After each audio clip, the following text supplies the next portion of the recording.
Hello my dear students, welcome back to my YouTube channel SB study classes 9335 पर बच्चों आज का ये वीडियो खासकर उन्हीं स्टूडेंट्स के लिए होने वाला है जो इस बार क्लास 12 में हैं और जिनको बोर्ड एग्जाम 2024 देना है। अगर आपको बोर्ड एग्जाम 2024 देना है और उसमें अच्छे से मार्क्स आपको लाने हैं तो ये वीडियो आपके लिए बहुत ज़्यादा इंपॉर्टेंट होने वाला है, क्योंकि बच्चों आज का ये वीडियो क्लास 12 बायोलॉजी के ऊपर होने वाला है। क्लास 12 बायोलॉजी, क्योंकि इस वीडियो के अंतर्गत हम देखेंगे मोस्ट इंपॉर्टेंट चैप्टर, जो हमारे इंपॉर्टेंट चैप्टर्स हैं उनको बात करेंगे। और मात्र अगर 8 चैप्टर आप पढ़ लेते हो, जो आपकी बायोलॉजी की इतनी बड़ी और इतनी मोटी बुक है, भारी भरकम बुक है, उसमें से अगर मैं आपको बताऊं, अगर आप 8 चैप्टर सिर्फ 8 चैप्टर पढ़ लेते हो ना, तो आपका पूरा पेपर 100% उसी से फंस जाएगा। लगभग आप 60 से 65 नंबर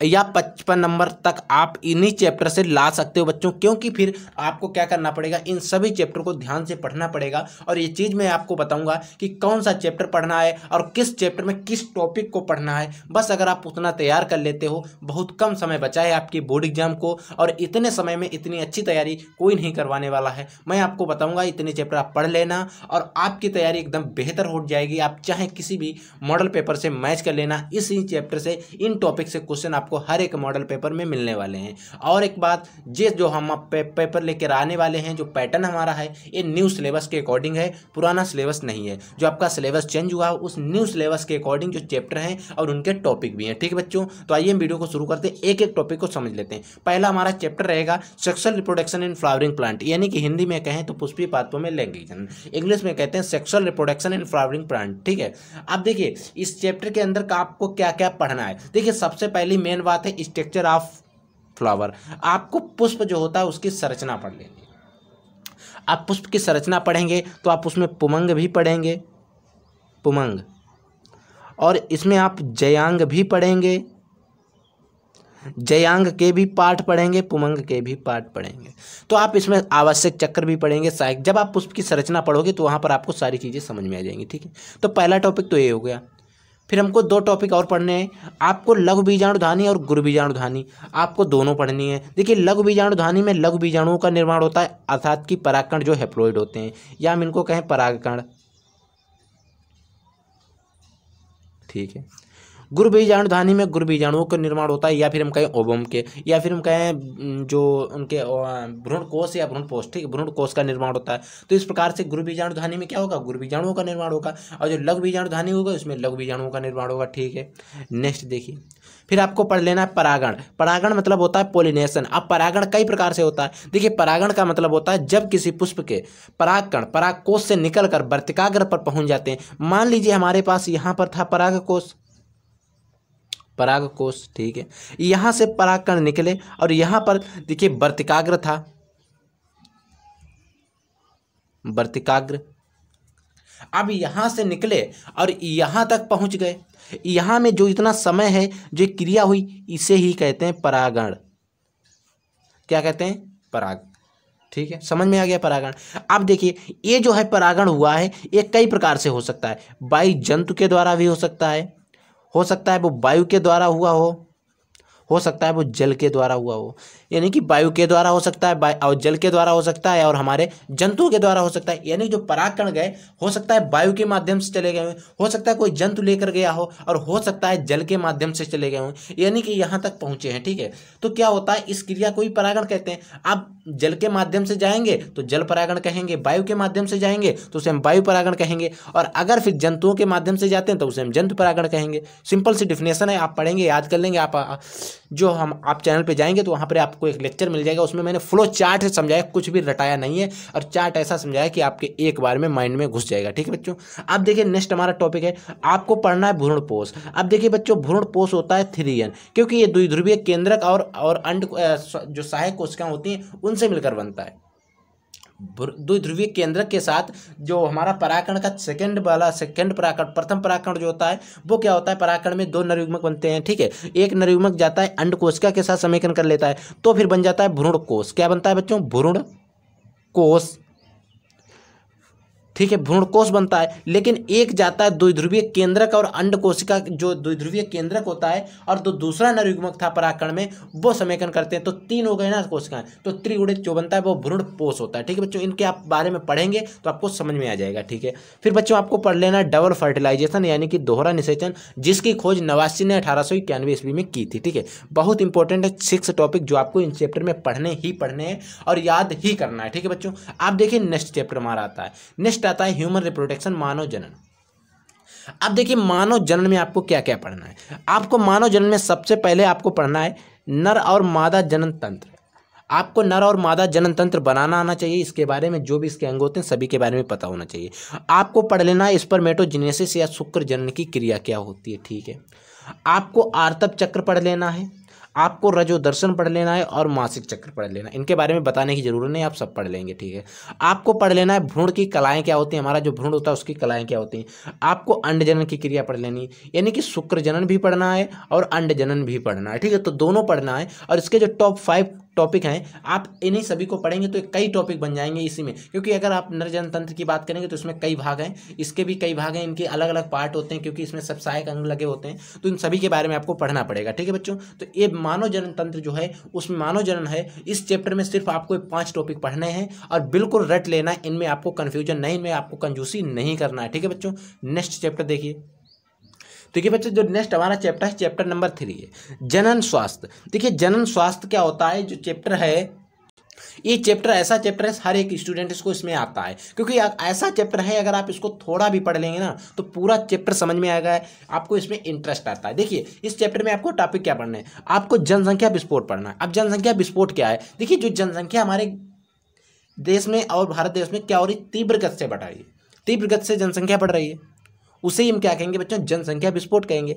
अब इसके कारण क्या हैं और इसके निवारण कैसे कर सकते हैं भाई, इसके क्या कारण है जो जनसंख्या विस्फोट हो रहा है, अगर हो भी रहा तो इस पर हम नियंत्रण कैसे कर सकते हैं, आप पढ़ेंगे तो सारी चीज़ आपको मिल जाएंगी। ठीक है, आपको पढ़ना है बैसेक्टोमी और ट्यूबेक्टोमी। देखिए बैसेक्टोमी को कहते हैं पुरुष नसबंदी और ट्यूबेक्टोमी को कहते हैं मादा नसबंदी या महिला नसबंदी। ठीक है, तो इनको आप दोनों को पढ़ लेंगे। आपको सगर्भता चिकित्सीय समापन MTP का फुल फॉर्म बच्चों होता है मेडिकल ट्रांसमिनेशन ऑफ प्रेगनेंसी, याद कर लीजिए, medical termination of pregnancy. M for medical, T for termination और ऑफ जो लगता है और P फॉर प्रेगनेंसी होता है। ठीक है, MTP, और इसको हिंदी में कहते हैं सगर्भता का चिकित्सीय समापन। हो सकता है सगर्भता का चिकित्सीय समापन क्वेश्चन करके आ गया, और हो सकता है MTP हिंदी में लिख के दे देते, और हो सकता है आपको लिख दे मेडिकल ट्रांसमिशन ऑफ प्रेगनेंसी। और आप लोग अब देख सकते हैं कि जो बायोलॉजी का पेपर होता है उसका थोड़ा लेवल जो आ रहा है 2023 से जो आया है वो हार्ड हो रहा है थोड़ा। ठीक है, तो इस बार भी जो बोर्ड ने पेपर जारी किया उसमें भी थोड़ा लेवल जो है हार्ड है। अगर आपने वो पेपर नहीं देखा है तो आपको जल्दी डिस्क्रिप्शन बॉक्स में उसका लिंक मिल जाएगा, वो पेपर आप देख सकते हैं। ठीक है बच्चों, अब देखिए आपको पढ़ना है ZIFT, GIFT, ICIST, IUT पढ़ना है, IVF पढ़ना है। ये कुछ शॉर्ट फॉर्म है लेकिन ये अपने में बहुत इंपॉर्टेंट है, इनसे आपके क्वेश्चन 100% बनेंगे बच्चों, बनेंगे ही बनेंगे। ZIFT का फुल फॉर्म होता है जायगोट इंट्राफैलोपियन ट्रांसफर, गेमेट इंट्राफैलोपियन ट्रांसफर। ठीक है, IUT का इंट्रायूटेराइन डिवाइस, IVF का मतलब होता है इन विट्रो फर्टिलाइजेशन। ठीक है, ये सारे टॉपिक आपको पढ़ लेने हैं। फिर आपको इसी चैप्टर में पढ़ लेना है sexual disease, sexual transmission disease यानी कि एवं संचारित रोग कौन कौन से होते हैं, इनके बारे में आपको पढ़ लेना है। ठीक है बच्चों, नेक्स्ट चैप्टर नंबर 4 देखिए, जो चैप्टर नंबर 4 है वो है वंशागत तथा विविधता के सिद्धांत। अब इस चैप्टर में आपको क्या पढ़ना है, देखिए वंशागत और विविधता का सिद्धांत, ये थोड़ा चैप्टर इंपॉर्टेंट है और इससे क्वेश्चन जरूर आते हैं। ठीक है बच्चों, अब इसमें क्या क्या पढ़ना है वो चीज़ समझिए। आपको इसमें जीन के बारे में पढ़ना है, जीन क्या होते हैं, आपको जीनोम के बारे में पढ़ना है, आपको जीन प्रारूप पढ़ना है, आपको लक्षण प्रारूप पढ़ना है और संकलन पढ़ लेना, आदि टॉपिक जो है वो आपको इसमें पढ़ लेना है। ठीक है बच्चों, नेक्स्ट आता है आपको मेंडल के नियम पढ़ लेने हैं। मेंडल ने बच्चों 3 नियम दिए थे, कितने नियम दिए थे, जो मेंडल का प्रथम नियम था उसे कहते थे प्रभाविता का नियम, प्रभाविता का नियम था। दूसरा था पृथक्करण का नियम, गलत लिख गया कोई दिक्कत नहीं, पृथक्करण आप ऐसे रखिए। ठीक है, ठीक है। और तीसरा था हमारा स्वतंत्र अभिव्यवन का नियम। कौन सा बच्चों? स्वतंत्र अभिव्यवन का नियम। अब देखिए ये तीनों नियम आपको अच्छे से याद कर लेने हैं। देखिए इसमें प्रभाविता का नियम बहुत ज़्यादा यूज होता है, पृथक्करण का नियम यूज होता है, लेकिन स्वतंत्र अभिव्यवन का नियम यूज नहीं होता जाता, लेकिन सीधे 3 से 4 नंबर के क्वेश्चन में आपसे पूछ लिया जाता है। मेंडल का एक नियम स्वतंत्र अभिव्यवन का नियम, वेरी मोस्ट इंपोर्टेंट। ठीक है, अब आपको पढ़ लेना है लिंग निर्धारण। अब लिंग निर्धारण किस में पढ़ना है? आपको लिंग निर्धारण एक तो मनुष्य में पढ़ लेना है, ठीक है, एक तो आपको पक्षी में पढ़ लेना है और एक आपको मधुमक्खी में पढ़ लेना है। ठीक है बच्चों, मधुमक्खी में। पक्षियों में कौन सा लिंग निर्धारण होता है? जेड जेड और जेड डब्ल्यू प्रकार का। हम लोगों में एक्स एक्स और एक्स वाई गुणसूत्र द्वारा होता है लिंग निर्धारण, और जो पक्षी होते हैं उसमें जेड जेड और जेड डब्ल्यू प्रकार का होता है। ठीक है, आप पढ़ लेंगे। ठीक है, अब आता है आनुवंशिक विकार। आपको आनुवंशिक रोग पढ़ लेना है और गुणसूत्रीय विकार यानी कि गुणसूत्रीय रोग पढ़ लेना है। ठीक है, और बाद में आपको पढ़ लेना है रक्त समूह यानी कि ब्लड ग्रुप। ठीक है, इन सभी टॉपिक को पढ़ने के बाद आपको इस 6 टॉपिक इसमें जो है वंशागत तथा विविधता के सिद्धांत जो चैप्टर है, इसमें आपको ये 6 टॉपिक अच्छे से तैयार कर लेना है। ठीक है, और इन्हीं टॉपिक से आपको इस चैप्टर के अंदर क्वेश्चन फंसेंगे 100%। ठीक है, नेक्स्ट चैप्टर देखिए, चैप्टर नंबर 5 जो हमारा है वो है मानव स्वास्थ्य तथा रोग, यानी कि जो मानव स्वास्थ्य तथा रोग चैप्टर है। ठीक है, तो इस चैप्टर में जो जो टॉपिक पढ़ने वो देख लीजिए। देखिए इस चैप्टर में पहला आपको टॉपिक पढ़ लेना है रोग, और रोग कितने प्रकार के होते हैं आपको इनके बारे में पढ़ लेना है। ठीक है, फिर आपको इसमें पढ़ लेना है जीवाणु जनित रोग, विषाणु जनित रोग और प्रोटोजोन द्वारा होने वाले रोग। बस आप 3 पढ़ लेंगे, जीवाणुओं द्वारा, विषाणु द्वारा और प्रोटोजोन वाला द्वारा, और इन सभी के आपको लगभग 2-2 से 3-3 रोग आपको पढ़ लेने। ठीक है बच्चों, ज़्यादा नहीं पढ़ना, 2 से 3, और मैं आपको इंपॉर्टेंट रोग बता दूंगा। ठीक है, जौन से आपको पढ़ने हैं। आपको पढ़ लेना बच्चों कैंसर के बारे में। ठीक है, कैंसर, आपको एड्स के बारे में पढ़ लेना, इसी में आपको HIV पढ़ने को मिलेगा, वेरी मोस्ट इंपॉर्टेंट। आपको प्रतिरक्षा यानी कि इम्यूनिटी सिस्टम पढ़ लेना है। ठीक है, आपको ड्रग के बारे में पढ़ लेना। अब ड्रग का मतलब ड्रग नहीं है, यानी कि जो भी नशीले पदार्थ होते हैं उनके बारे में पढ़ लेना। ठीक है, अल्कोहल हो गया और जो हमारा गांजा भांग होता है, इन सभी चीज़ों को आप पढ़ेंगे, इस चैप्टर को खोलेंगे बुक से आपको मिल जाएंगे। ठीक है बच्चों, तो इन टॉपिक को पढ़ने के बाद हमारा जो नेक्स्ट चैप्टर आता है चैप्टर नंबर 6। देखिए बच्चों, जो हमारा 6ठा चैप्टर है वो है जैव प्रौद्योगिकी सिद्धांत एवं प्रक्रम, यानी कि जैव प्रौद्योगिकी जो है उसके सिद्धांत क्या हैं और उसके प्रक्रम क्या हैं। इस चैप्टर में आपको क्या क्या पढ़ना है, क्या क्या नहीं पढ़ना है, वो चीज़ देखिए। आपको इसमें सबसे पहले आपको पढ़ना है जैव प्रौद्योगिकी क्या है। ठीक है, फिर आपको पढ़ना है rDNA यानी कि रिकम्बिनेंट DNA बनाने की तकनीक की क्रियाविधि क्या है, कैसे बनाते हैं। इसमें 4 से 5 स्टेप हैं, सभी को आपको पढ़ लेने हैं। आपको प्लाज्मिड के बारे में पढ़ लेना और आपको वेक्टर के बारे में पढ़ लेना। ठीक है, आपको बच्चों आनुवांशिक इंजीनियरिंग पढ़ लेना है और आपको PBR 322। ये टॉप 5 जो हमारे टॉपिक हैं इस चैप्टर में आपको पढ़ने हैं। ठीक है, नेक्स्ट देखिए, नेक्स्ट हमारा जो चैप्टर है चैप्टर नंबर है 7, क्या है? जैव प्रौद्योगिकी एवं उसके उपयोग। अभी हमने प्रक्रम पढ़े थे, अब उसके उपयोग कहाँ कहाँ है जैव प्रौद्योगिकी के, वो देखिए। आपको कृषि में जैव प्रौद्योगिकी के उपयोग पढ़ लेना है, यानी कि कृषि में कहाँ कहाँ उपयोग होते हैं। आपको चिकित्सा के क्षेत्र में जैव प्रौद्योगिकी के उपयोग कहाँ कहाँ होते हैं, इनको पढ़ लेना है। आपको इंसुलिन का निर्माण हम कैसे करते हैं इसके बारे में पढ़ लेना है। आपको जीन चिकित्सा के बारे में पढ़ लेना है और पारजीनिक जंतु पढ़ लेना है। ठीक है, और इसमें आपको एक चीज ध्यान रखना, आपको इसमें पढ़ना है BT कपास। ठीक है बच्चों, BT कपास पढ़ लेना है, याद रखेंगे। और BT कपास इंपॉर्टेंट है, और क्योंकि मैंने नहीं छोड़ दिया टॉपिक है और हमें ध्यान आया कि ये टॉपिक इंपॉर्टेंट है, तो आप BT कपास जो पढ़ लेंगे। सिर्फ इतना ही टॉपिक है इसका जो नहीं लिखा है, और बाद बाकी जो टॉपिक हैं वो सारे टॉपिक हैं।